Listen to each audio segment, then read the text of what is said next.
कामादि सर्प प्रजगारूढ़ाभ्याम विवेक वैराग्य निधि प्रदाभ्याम बोध प्रदाभ्याम धृत मोक्षदाभ्याम नमो नमः श्री गुरु पादुकाभ्याम बोध प्रदाभ्याम धृत मोक्षदाभ्याम नमो नमः श्री गुरु पादुकाभ्याम नमो नमः श्री गुरु पादुकाभ्याम.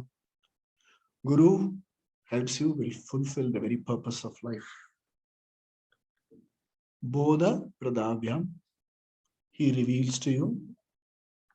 Dhrita mokshadabhyam, immediately gives you moksha. Moksha is not going, coming, or happening of an event. It's a reality revealed to you by the Guru, which you insightfully see and own up.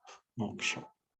That's why for this Guru Padukabhya, I'm blessed and fortunate to be able to get blessings and teachings of the Guru. Let's do one more Guru Stotra, that is Dakshinamurti Stotra.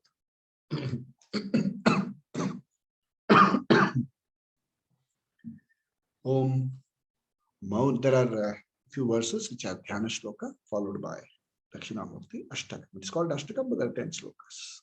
Some got added in the process.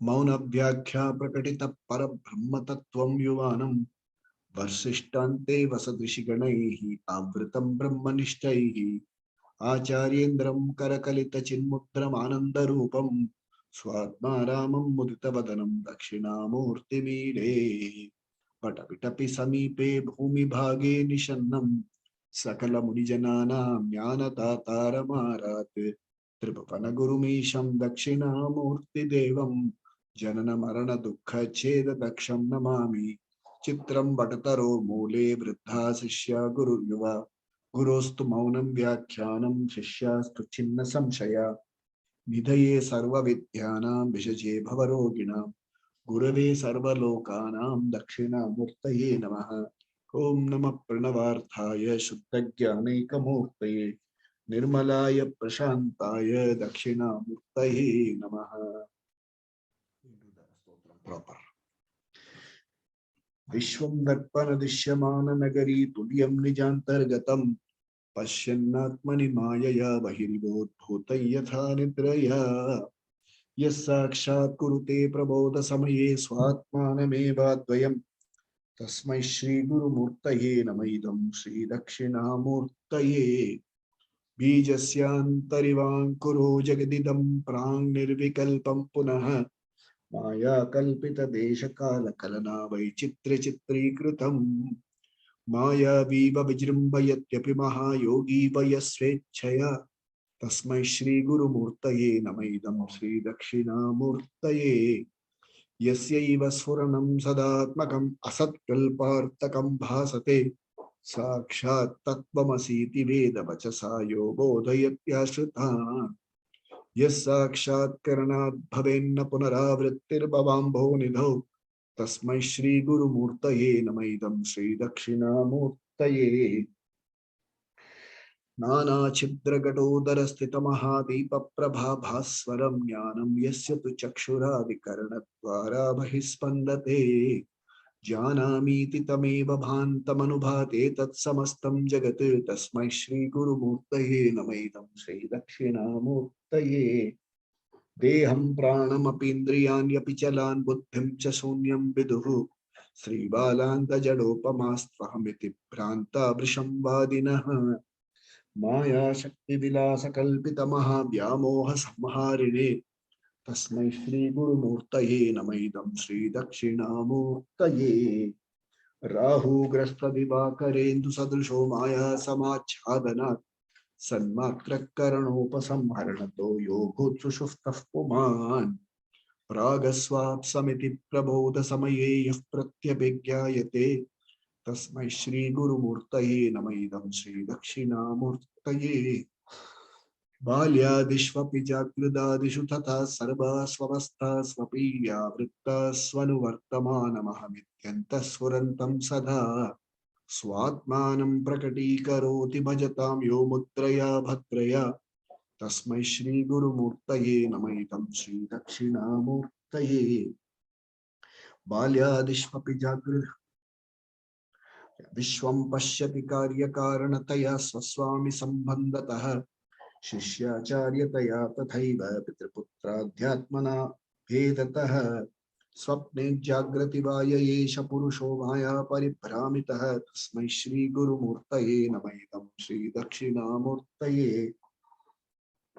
विश्वं पश्यति का भूरम्भांसनलो नीलोम्बरम् अहर्नाथो हिमांशुः पुमान् विद्याभाति चराचरात्मकमिदं यस्यैव मूर्त्यष्टकम् नान्यत्किंचन विद्यते विमृशतां यस्मात् परस्मात् विभोः तस्मै श्री गुरुमूर्तये नमः इदं श्री दक्षिणामूर्तये सर्वात्मत्वमिति स्फुटीकृतमिदं यस्मादमुष्मिंस्तवेत् तदर्थमननात् ध्यानात् च संकीर्तनात् सर्वात्मत्वमहाविभूतिसहितं स्यादीश्वरत्वं स्वतः सिद्ध्येतत् पुनरष्टधा परिणतं च ऐश्वर्यमव्याहतम् इति Dakshinamurti stotram. We'll now chant Gita Dhyana.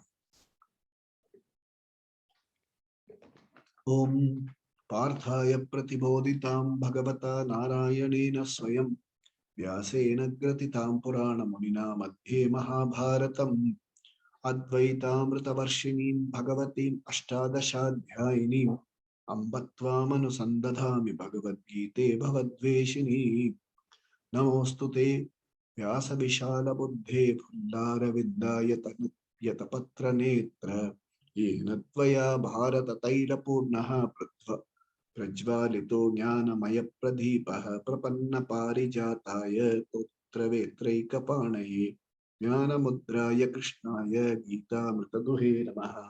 सर्वोपनिषदो गावो दोग्धा गोपालनन्दनः पार्थो वत्स सुधीर भोक्ता दुक्तम गीतामृतम महत् वसुदेवसुतं देवं कंसचाणूरमर्दनं देवकी परमानन्दं कृष्णं वन्दे जगद्गुरुं भीष्मद्रोणतटा जयद्रथजला गान्धारनीलोत्पल शल्यग्राहवती कृपेण वहनी कर्णेन वेलाकुला अश्वत्थाम विकर्णघोरमकरा दुर्योधनावर्तिनी सोतीर्णा खलु पाण्डवैरणनदी कैवर्तक केशवः पाराशर्यवचः सरोजममलं गीतार्थगन्धोत्कटं नानाख्यानककेसरं हरिकथा सम्बोधना बोधितं लोके सज्जन षट्पतैरहरः वेपीयमानं मुदा भूयाद्भारत पंकजं कलिमल प्रध्वंसिनः श्रेयसे मूकं करोति वाचालं पङ्गुं लङ्घयते गिरिं यत्कृपातमहं वन्दे परमानन्दमाधवम् यं ब्रह्मा वरुणेन्द्र रुद्रमरुतः स्तुन्वन्ति दिव्यैस्तवैः वेदैः साङ्गपदक्रमोपनिषदैः गायन्ति यं सामगाः ध्यानावस्थित तद्गतेन मनसा पश्यन्ति यं योगिनः यस्यान्तं न विदुःसुरासुरगणा देवाय तस्मै नमः. We go to chapter 3, Bhagavad Gita. We have studied up to verse number 25. We studied the last 24. We now study from 25. I will take you a little bit of chanting from verse number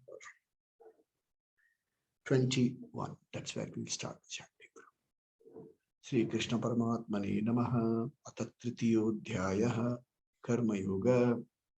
Shri Bhagavan Uvacha Yadyat Acharati Sreshtaha Tattate Vitaro Janaha Saha Yat Pramanam Kurute Lokastadadu Vartate Name Parthasti Kartavyam Trishu Lokeshu Kinchana Nana Vaptamavaptavyam Varta Evacha Karmani Yadi Hyayam na Varteyam Jatum Karmanya Tantritaha Mama vartmanu vartante manushya partha sarvashah utside yurime loka na kuryam karma chodaham sankarasya cha kartasyam upahanyam mimam praja.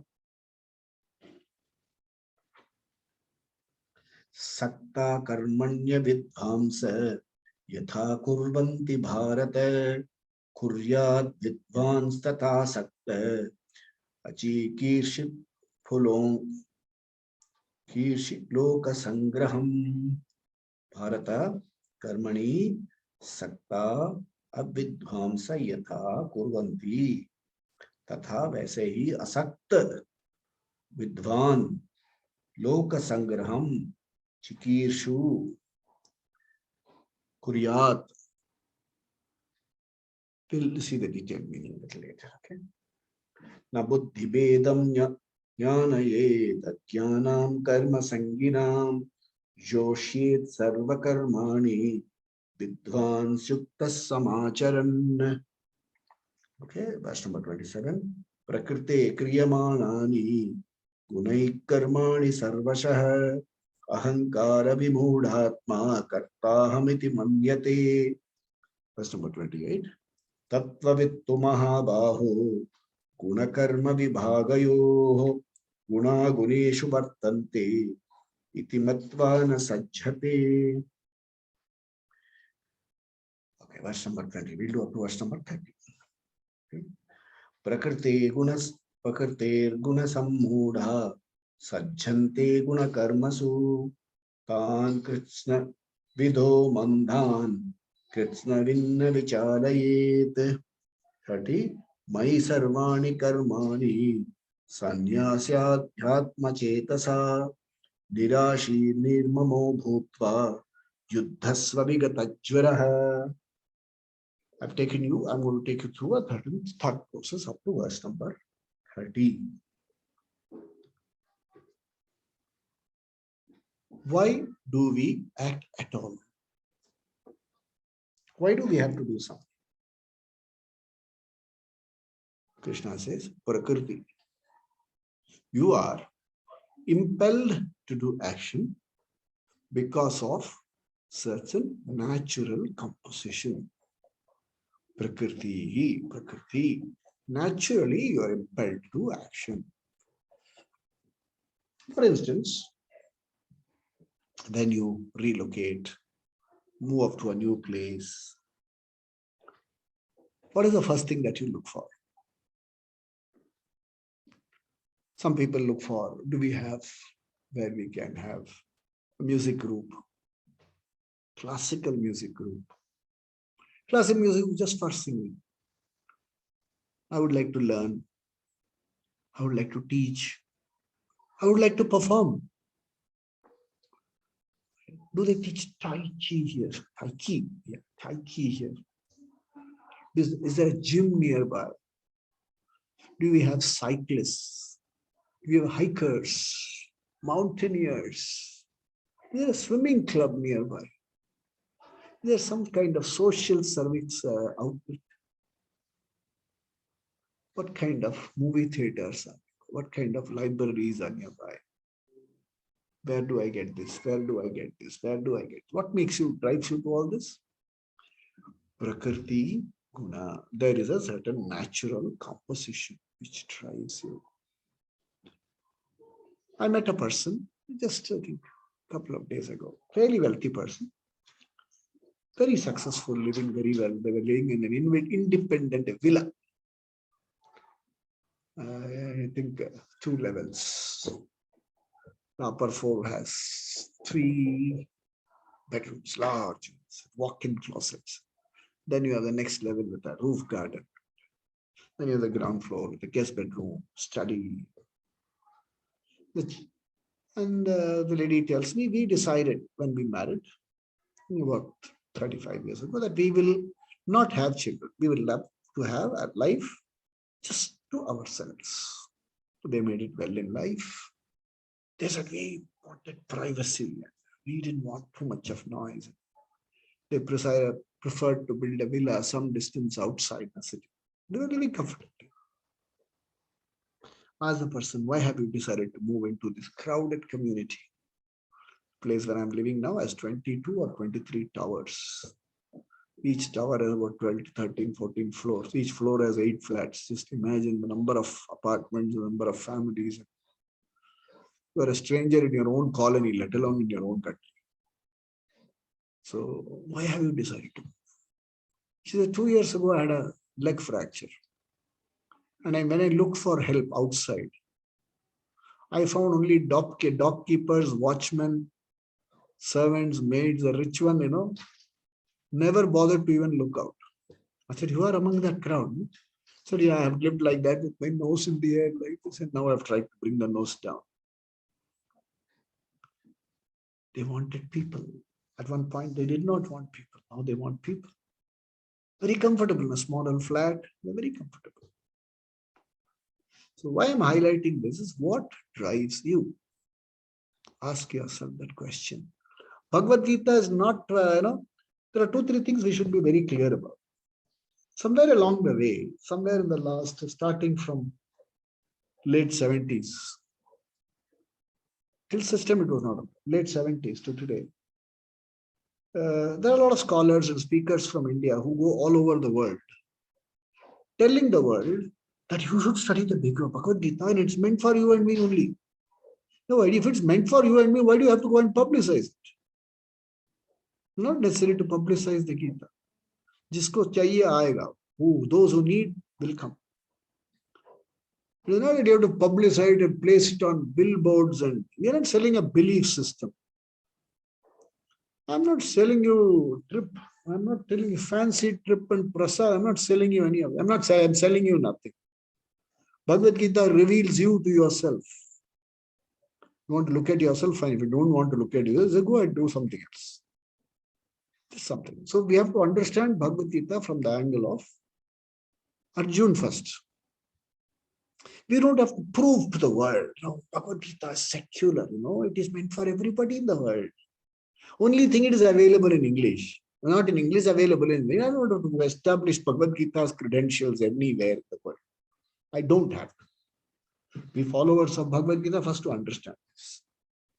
What is stated here is only stated otherwise. You don't have to establish credentials. Apna hai, apna hai. What is ours, and what is good for me is good for me. Look at Krishna, Arjun as a student first. He is not a dropout. He didn't come from a household like many households today, which does not know how to speak mother tongue, who don't know what is Indian gods, and we have to educate them doing that. We have to introduce them to our festivals and gods and goddesses and beliefs, and we have to prove to them that we don't worship gods and goddesses. I don't have to establish Gita's credentials to anyone. Arjuna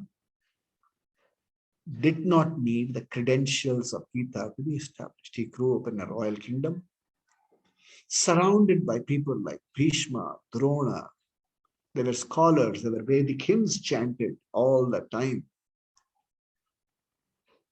It was house full of Vedic Shraddha.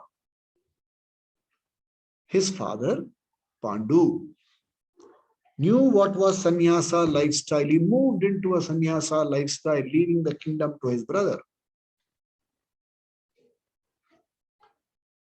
Okay, and then he grew up among people. He is a very valiant, accomplished person.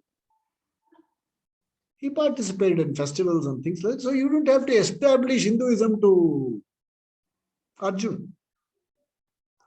That's one thing we have to get it out of our system, that myth, It is valid for Arjun, therefore it is valid for you. It is not valid for the fellow who does not have Shraddha. If you don't have Shraddha, don't waste your time. Don't come out of curiosity. Let's see what he says.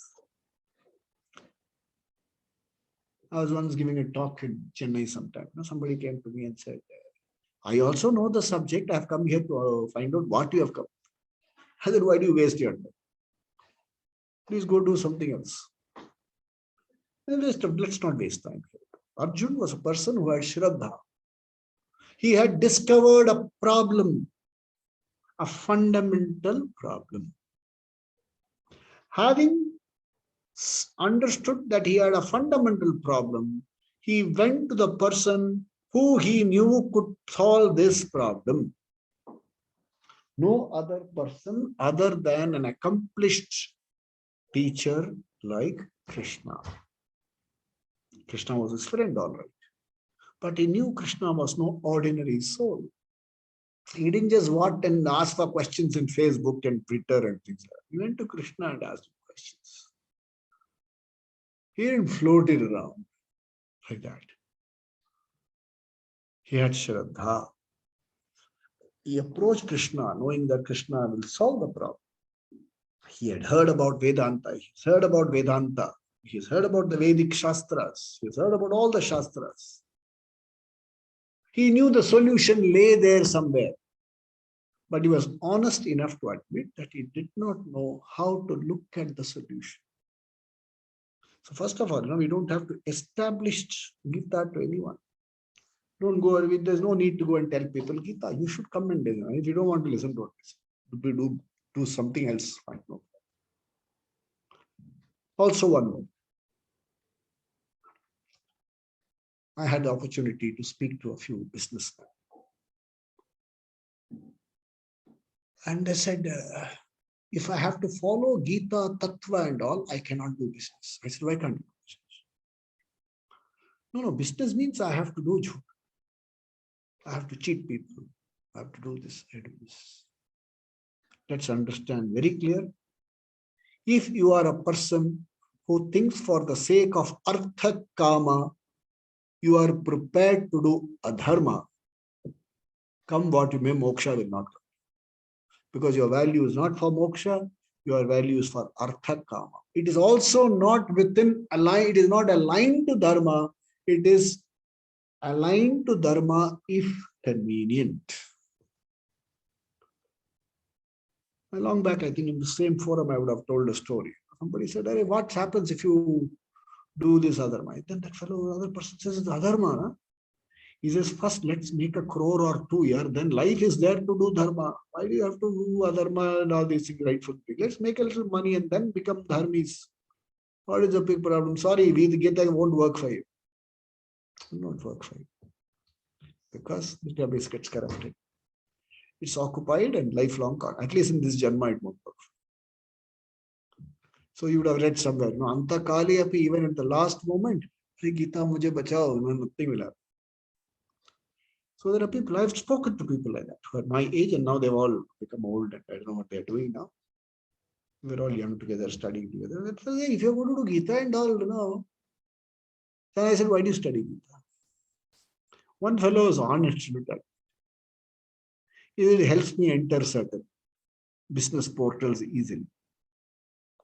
Somebody comes and he sees a Gita book on my table. He says, one fellow had even written there, Karmanyevadikaraste ma phaleshu kadachan ma karma phala hetur bohu mate sangosva karmani. He had got it written there. You are right to do action and not to expect results. I said, why to pay salaries to all your fellows and don't expect them to come to work? He is like I say also. The hypocrites. It doesn't work for such people also. So certain bit of clarity we should all have. Somewhere along the way, I find it a little painful. Giving a Gita talk, first I have to establish, Gita is good, actually Gita is good for you. You should all listen to Gita. If you don't want to listen to it, take a walk. That's why Krishna had only one student. Arjuna, Uddhava, and some other person. 3 students only. Shankara had only 4 students. Then better off, at least there are 12 people today. 2 people walked out. You know what? So, Gita's, I don't have to establish Gita's credentials, Krishna's credentials, Veda's credentials. We are going to highlight certain realities. And if you are alive to those realities, you live your life. If you are not alive to those realities, you merely exist in life. For merely existing in life, you don't need Gita.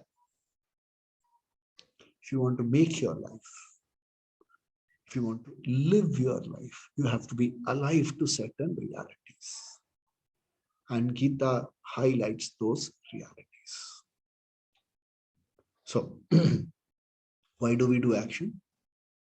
Because when you look at yourself, I call it, when you remember yourself.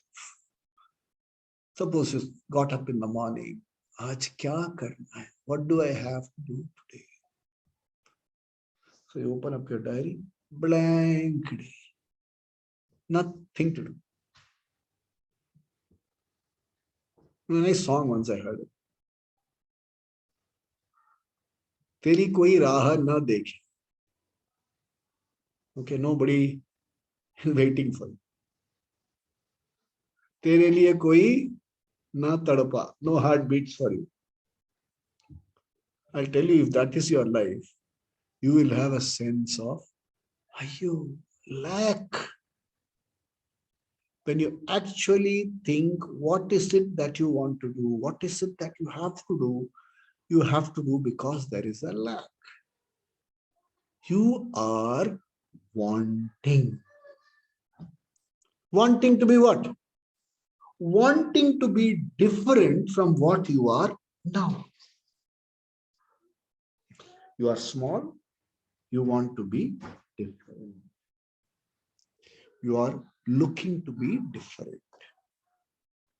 This starts fairly young in life, so wanting. Now your Satabhishekam is also over.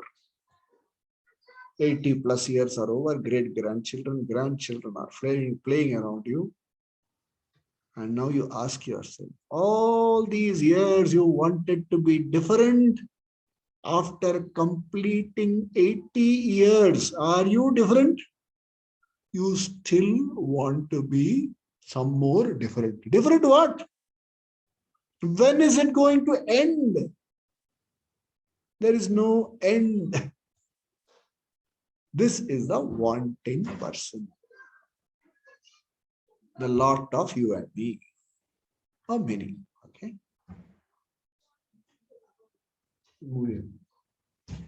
This is the lot of you and me. There is no way out. Seems to, no? Now, this is a reality. You have to be alive to this reality. Naukri milna chahiye, I've got a job. I should reach some position. I must provide for my superannuation, provide. House I should have, this I should have, that I should have. A whole lot of people who have retired and who have retired very well, hankering for position post-retirement. I want to be on the board here. I want to be on this here. I want to be on that panel. I want to write. Where do you want to write? If I don't do, I find a lack. I want to be, I'm not comfortable with the lack. I want to be different from the lack. I want to be different. I need to be different. Should be alive to the reality that even after 80 years, 85 years of struggle, you have not reached the difference that you really wanted in life.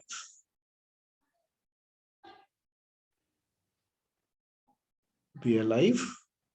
If you're smart enough, if your Viveka is good enough, Purva Panya is with you, you will come to a certain understanding. A fundamental problem is that I will continue to be a wanting person if I look at myself in one particular paradigm. What is the paradigm? I look at myself as a BMS complex, body, mind, sense complex. I am this much and no more. I play these roles. I have these packages. I have these labels. I have these positions, possessions, and things like that. When you look at yourself through this, you cannot help comparing this yourself with other BMSs, and you will continue to be a wanting person, wanting to be different. And what is the difference that you want? You want to acquire something. Yoga. Having acquired something, you want to protect it. Shema. You want to avoid something. What is that? Think. Disease, old age, vyadhi. You want to avoid. None of these are avoided. If there's one thing certain in this world, it's old age. Unless you are lucky enough.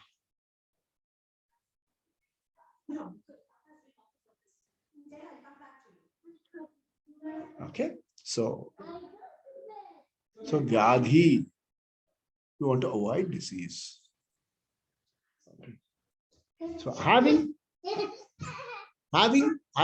got, you want to avoid, you also want to remove certain things which you have acquired. The entire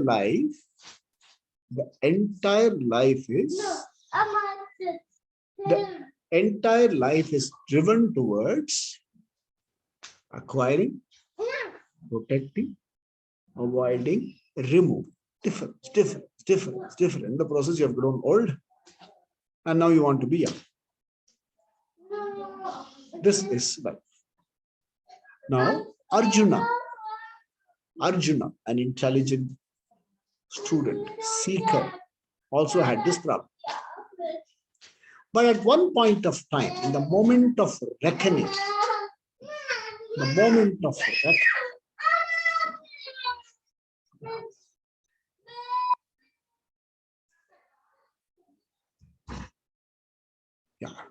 a grandchild wants to spend time with grandfather. Realities. So, Arjuna was aware of the fact that he was a wanting person. He also was aware of the fact that from being different from what he is now, he is never going to achieve what he really wants to achieve. Okay? This is called apraptasya prapti, wanting something which I do not have. There is another type of want. That is called praptasya prapti. Wanting something which you already have. Is it possible? Yeah.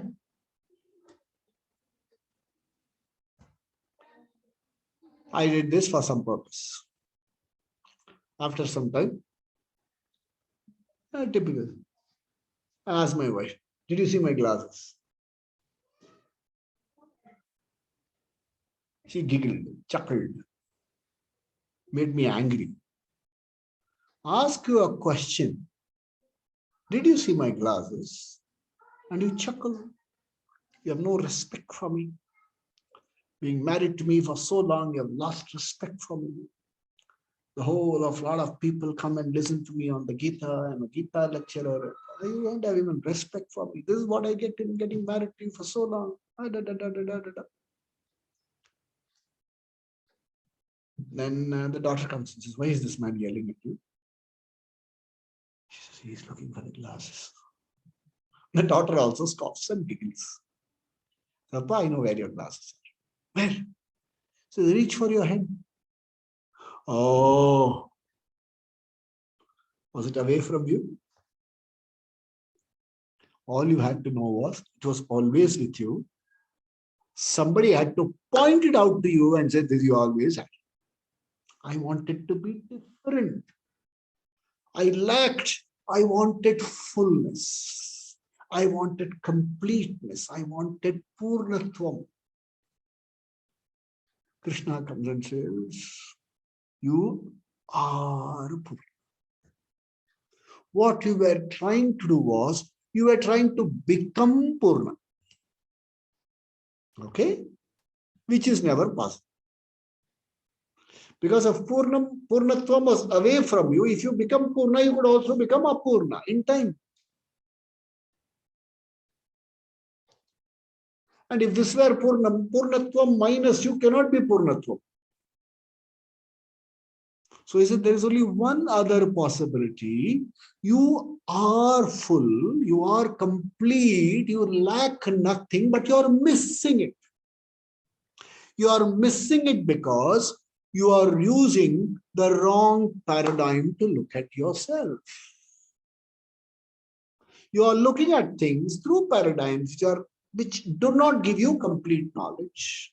It is like the six blind men looking at the elephant. One fellow said it's like a wall. One fellow said, no, it's like a trunk. One fellow said it's a rope. Another fellow said, try, it looks like a, what do you call it? Some twisting snake. Another fellow said, sharp like a spear. Another fellow said, beard. All of them are correct, but all of them are wrong. Vedanta Pramana tells you that you are full. And it is told right in the beginning. Not saying that, you listen to me for 18, you go win this war and come back. You bring me this action, you believe in me. You do so many days of meditation, then well, nothing like that, no bunkum. You are full man. Then why don't I realize? That's an intelligent question. If I am that, why don't you realize it? That's because the instrument of knowing has not been properly prepared for the purpose. So far, you have only believed, done, followed what people are doing, this becoming trader. You are in the becoming business. I'm going to tell you a different thing than in the being. The paradigm itself is different. Therefore, you are definitely going to have a different, you have to look at it, you have to prepare to look at it differently. You're only looking at achieving, owning, possessing, and you've also been mouthing that, oh, nothing, especially you should see all the posts, money doesn't give happiness. Then why do you follow money? And you've also been, telling people all kinds of lying to yourself. Lying to the world is okay, lying to yourself. I'm not really working for money. Then what are you working for? A lot of people who say, I'm not working for money. Then what are you working for? I better admit and work for money. Whose leg are you pulling? You're not pulling. No, you're fooling nobody. It only makes you a self-righteous, crabby person who cannot stand others' success. It doesn't help you at all. At least be honest to yourself. Abide by reality. Be alive to the reality. So this is a matter of knowing that you are full is not a matter of becoming. That you are full is a matter of knowing. And then it is a matter of knowing. The instrument of knowing has to be prepared. And you should know the process of knowing. What is the process of knowing? Shravana, Manana, Nididhyasana. Shravana is listening. Manana is reflecting. Nididhyasana is making your knowledge your own. That's how you are learning everywhere. This is also no different. It doesn't come by touching of the head and things like that. By sparsha. Some people say, I got sparsha diksha, I got netra diksha. None of them will work. It will give you a momentary high. You will be different from others for a short time. After that, difference will go away. Chappal on, knowledge gone. It doesn't work that way. Cognitive process. When it is told, Arjun says, you're talking about a cognitive process, you have to know. But you're still making me go into the life of becoming. Why? You are telling me becoming will not give me fullness. Then why are you telling me into the role of becoming? That too not ordinary becoming, a violent way of becoming. Wage a war. Why are you telling me that? Why don't you tell me become some bhajan kirtan, go on this, go on that? He says, Arjun, understand, that is called prakriti guna. To some people who are inclined towards bhajan kirtan, I would have said, go do bhajan kirtan. You are not inclined. I know you well. Yeah, I know you are all some youngsters. I know you are not like that. You are not a bhajan kirtan fellow. There are so many people, bhajan kirtan fellow. There's some people who haven't attended my classes. Hey, Meghna here is a good friend. She's been attending my class for 25 more years. It's such a long time. Okay. Her mother was also a student of our class. Wonderful students, both of them. Her father, however, will not come and sit in the satsang. But he will come drive them to the class, drive them back from the class. He will make arrangements for the Swami to stay. He will host dinner. He will be utmost respectful. But he says, I'm not inclined to sit and listen in the class. Arjun was not inclined to bhajan kirtan and lectures. Arjun was inclined to what? Warfare, skilled Kshatriya. You expect a Kshatriya to do bhajan kirtan. So he says, Arjuna, Prakriti Guna, you will not fit into this. So understand lifestyles. There are lifestyle. 4 ashramas. There is a Brahmacharya ashrama, compulsory for all. The next ashrama is Grahastha ashrama and Sannyasa ashrama. Both these ashramas are optional. Okay? You can straight away go to Sannyasa ashrama without going through Grahastha ashrama. You can spend your lifestyle in Grahastha ashrama without even looking at Sannyasa ashrama. Sannyasa ashrama is pursuing Shravana, Manana, Nididhyasana to the exclusion of all other pursuits. It's a preparatory lifestyle to know that you are a whole being. Preparatory Shravana, Manana, Nididhyasana to the exclusion of all other pursuits. And Grahastha-shrama, Shravana, Manana, Nididhyasana, in and through Artha, Kama, Dharma. Family, packages, labels. And in this chapter, he glorifies the Grahastha-shrama, not because Sannyasa-ashrama is inferior. He's saying Grahastha-ashrama is most suitable for you because you're a prince, you're a royalty, you have 3 wives, children. And you are talking about, like it happens to all of us, when the pressure gets too much, all of us, pressure bahut zyada ho gaya, hum chhod ke hi ashram chale jaye. And what will you do in the ashram? There also you have to work. E shrama, shrama. There also shrama. At least you have got something, you can use your ATM card and draw money. There somebody gives you dakshina, only then you can serve. E shrama, ashrama. So he says in this, up to chapter 3, the question we have studied, running away doesn't solve your problem. Staying and fighting is a decision. It has its outcome. Running away is a decision. It has its outcome.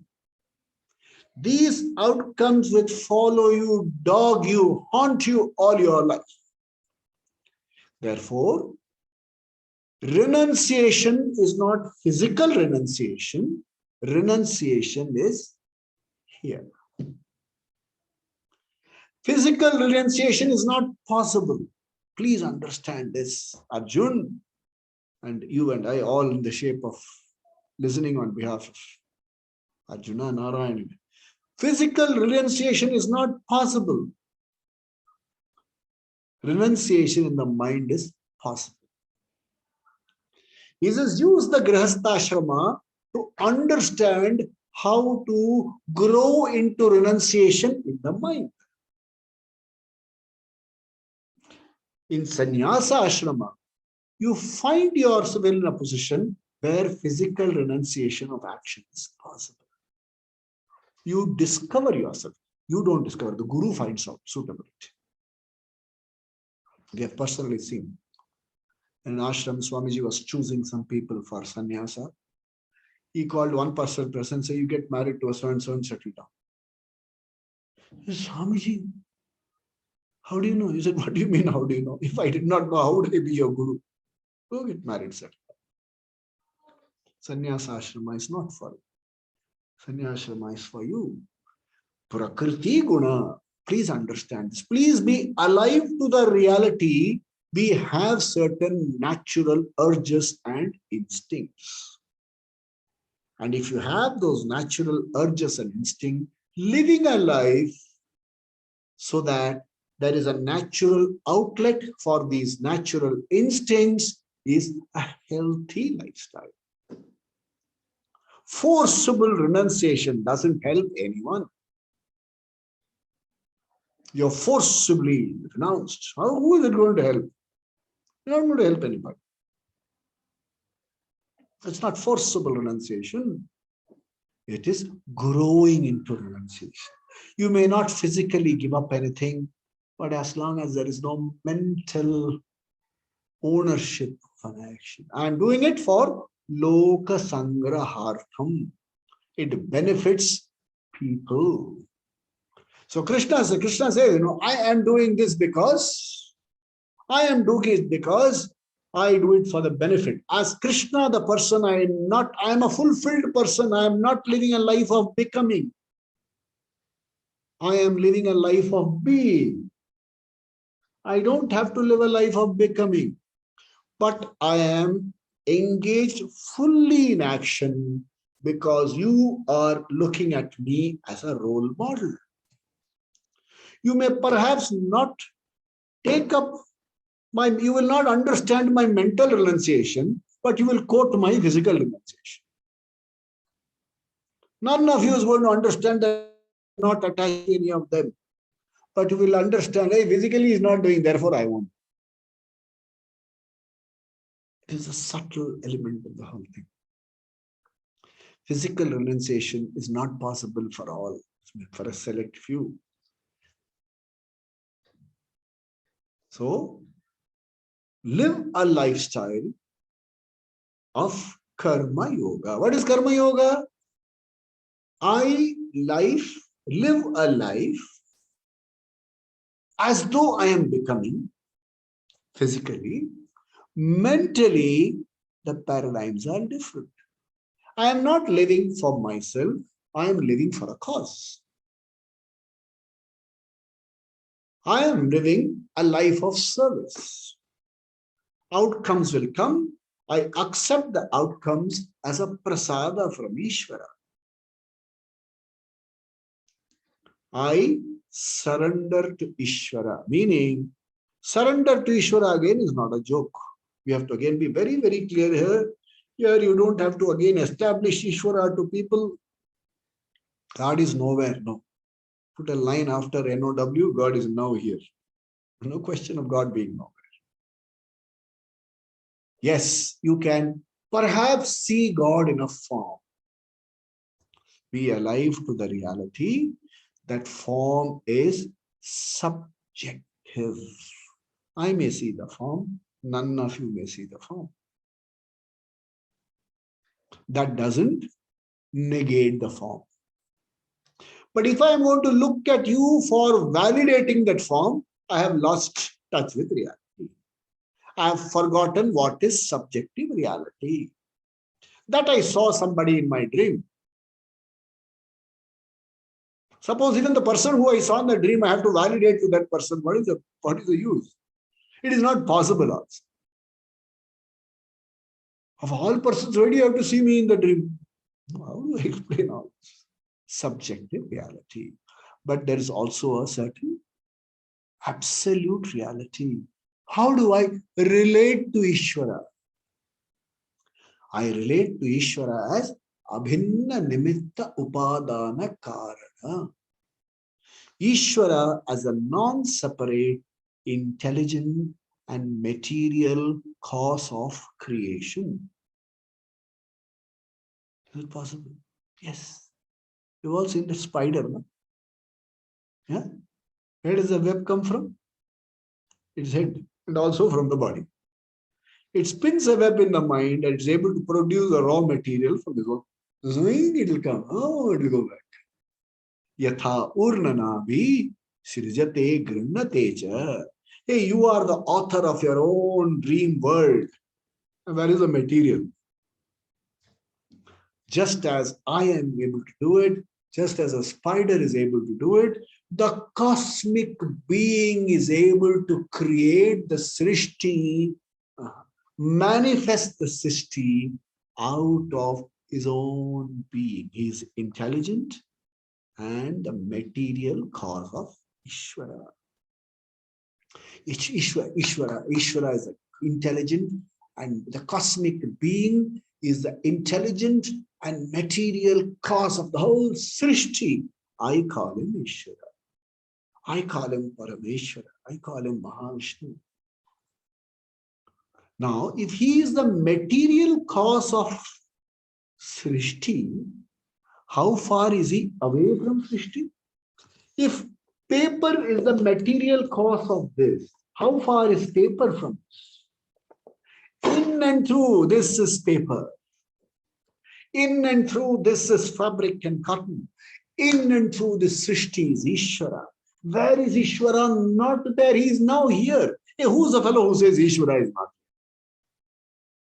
here? Be alive to the reality that the material can never be away from the product.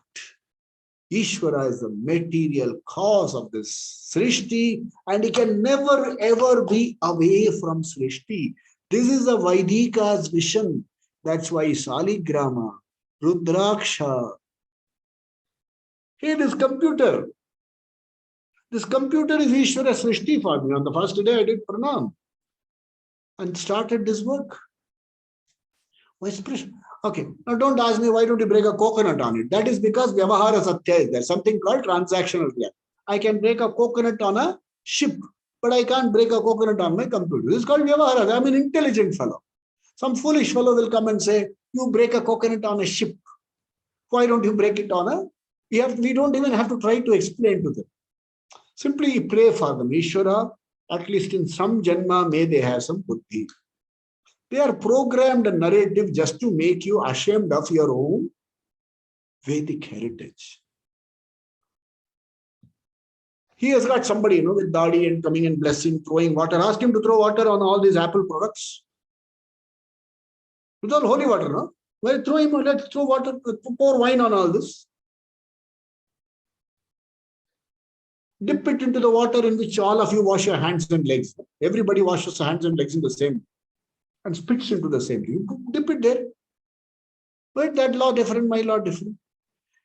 Never fall into this narrative of making you feel ashamed of your own.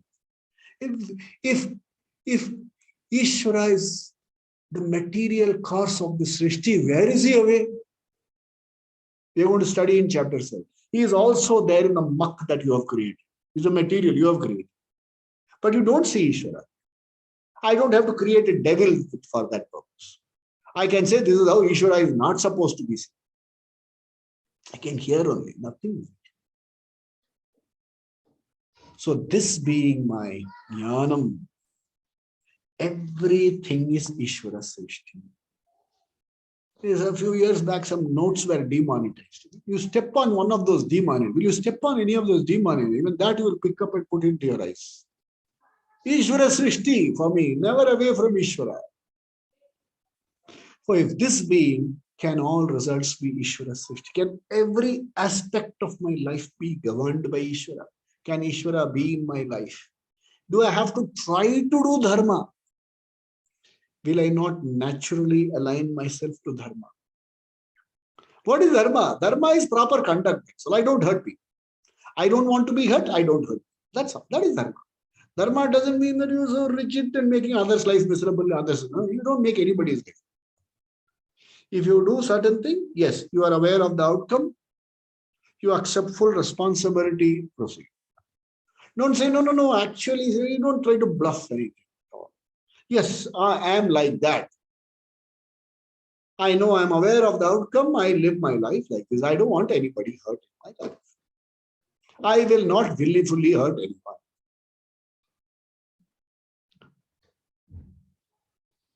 Can I not live my life? And then you live your life like this. What happens? Chitta Shuddhi takes place. And Krishna adds a little more. He says, when you do karma for yourself, two things attach yourself, themselves, you, to outcome. One is anxiety, other is residual guilt and hurt. I could have done a better job if only you had supported me. I would have done this if only I had had this opportunity. But I wish I had not spent so much time on that guilt. What if this were on anxiety? You are driven towards an action. When you are driven towards an action, and when you do it for your personal welfare, you are overcome by anxiety, residual guilt, and hurt. Vimudha. When there is a way out, why would you do it this way? Is there a different way? If you do it for a common cause, if you do not attach your personal success or failure to the outcome, but performed in such a manner that the action itself is excellent, outcomes do not stick. Outcomes lose their power to dig their teeth into you and make you judge yourself as a failure or a success. You look at an outcome, oh yeah, these are the causes because of which this did not happen. So if I want this result, I should have done. These results were affected. Okay, that's past. Let's look at the future. Every action can give you 4 types of results. What you want? More than what you want? Less than what you want? Right, the opposite. Being alive to these realities intelligently. Karma yoga is intelligent. So that you don't occupy unnecessary muck and residual guilt and hurt and anxiety and all the host of emotions of despair, disgust, anger. The whole thing goes into your unconscious. It has been going from previous Janma till the age of 4.5. Keeps going and it surfaces. You will meet somebody. Because of that decision, only this thing does not happen. It suddenly comes, and you will know that person will be the trigger for something. Then you have to go and apologize. Actually, I didn't mean to say all this. Okay, we don't judge ourselves on the basis of what surfaces. What surfaces again is in Ishvara's order. Living a life of Grahastha, I allow these complexes to surface in Grahastha ashram and handle it in that particular infrastructure. Living the life of a sannyasi, I allow these complexes to surface in that particular infrastructure and handle it accordingly. The entire process is a process of growing into emotional maturity. I don't want to be different. It is not possible to be different. But I initiate changes to knock off certain unintelligent, unproductive emotional investment. I put an emotional investment, hope to get a lot out of it, suffer. We're just growing into an emotionally mature person. Krishna says, Arjun, you in a way chose to fight this war. You have a lot of residual hurt in you. You felt Duryodhana has not done the right thing. You wished your Bhishma had not done this. You say, why did Bhima do this to me? Why did my brother have to gamble? A lot of residual hurt is there. There's also guilt. Why did on that day not I itself take the Gandiba and fight these fellows? I would have as well died then. A lot of residual guilt is there. And by running away, this residual guilt and hurt will not go away. You will add one more guilt at a later point of time. You will say, I could have stayed back and fought that war. There will also be another hurt. Krishna did not motivate me to stay there and fight the war. You will have one more guilt, one more hurt. So folks, bhaktas, we don't run away from life. We face life. We face life by being alive to realities. Being alive to realities is bringing Bhagavan into your life. Bhagavan and you play multiple roles. You decide to play one invariable role. That is the role of the Bhagavata. Bhagavan Bhagavata. Invariable role. In this invariable role, I accommodate all other variable roles so that complexes can surface, residual guilt, residual hurt can go away. I get chitta shuddhi. Karma yoga is for getting jnana yogyata. Okay? Upasana will give you value for jnanam. You will understand, oh, there's something like this. Huh? Upasana will lead you to karma yoga. Okay? Karma yoga will give. In fact, it was say upasana gives you jnanam. When you listen to the story of Pranada and all these people, oh yeah, it is possible. Karma yoga will give you jnana yogyata. Shravanam will give you jnana. Shravanam of upasana. Upasana is also a form of shravanam.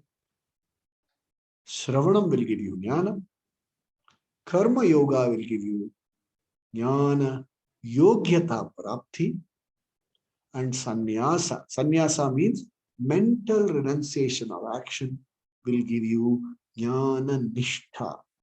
You will abide in that knowledge. This must be clear to all students of the Bhagavad Gita. I spoke to somebody, I said, you can tell a story. There are many layers in Bhagavad Gita. What is it? Is there some kind of layer? There is no layer in Bhagavad Gita. Jnana prapti, jnana yogyata. What layers are? All these are fancy words used by people. I don't have to market Gita to anyone. Some people say, why don't you put it in a group? I said, what group? People will come in, walk out, walk in, walk out. I'll say, Mohanji, you speak very well. I am not here to speak to you. I'm only doing jnana yogyata prapti, trying to get reinforced nididhyasana. If fortunately I'm able to do jnana nishtha, that will perhaps bless a lot of people because you will see a lifestyle which will possibly be of help. Jnana prapti. Jnana prapti is moksha. Jnana yogyata prapti is karma yoga. Jnana yogyata prapti is also possible. So understand, there is a brahmacharya ashram where you learn discipline. There is a sannyasa ashram where you do shravana manana dhyasana to the exclusion of everything else. There is a grahastha where you do shravana manana dhyasana in and through artha kama dharma aligned pursuit. You discover the jnani in you. You don't become a jnani. When this knowledge becomes clear to you, you discover the jnani. So this is what we have studied up to this verse. We will continue in our next session. Swasti prajabhya paripalayantam nyayena margena mahim mahisha gobrahmanebhya shubhamastu nityam loka samasta sukhino bhavantu kale varshatu parjanyaha prithvi sasya shalini desho yam shobharahitah ब्राह्मणा संतो निर्भया सर्वे भवन्तु सुखिनः सर्वे संतो निरामया सर्वे भद्र पश्यन्तु मा कश्चित् दुःखभाग् भवेत् असतो मा सद्गमय तमसो मा ज्योतिर्गमय मृत्योर्मा अमृतंगमय ओम पूर्णमदः पूर्णमिदं पूर्णात् पूर्णमुदच्यते पूर्णस्य पूर्णमादाय पूर्णमेवावशिष्यते ओम शांति शांति शांति श्री गुरुभ्यो नमः हरि ओम सद्गुरुनाथ महाराज की जय हो स्वामी दयानंद महाराज की जय हो सब संतों की जय हो बजरंग बली की जय हो पवन पुत्र हनुमान की जय हो जय हो bring Ishvara into the lives discover the Bhagavata in you.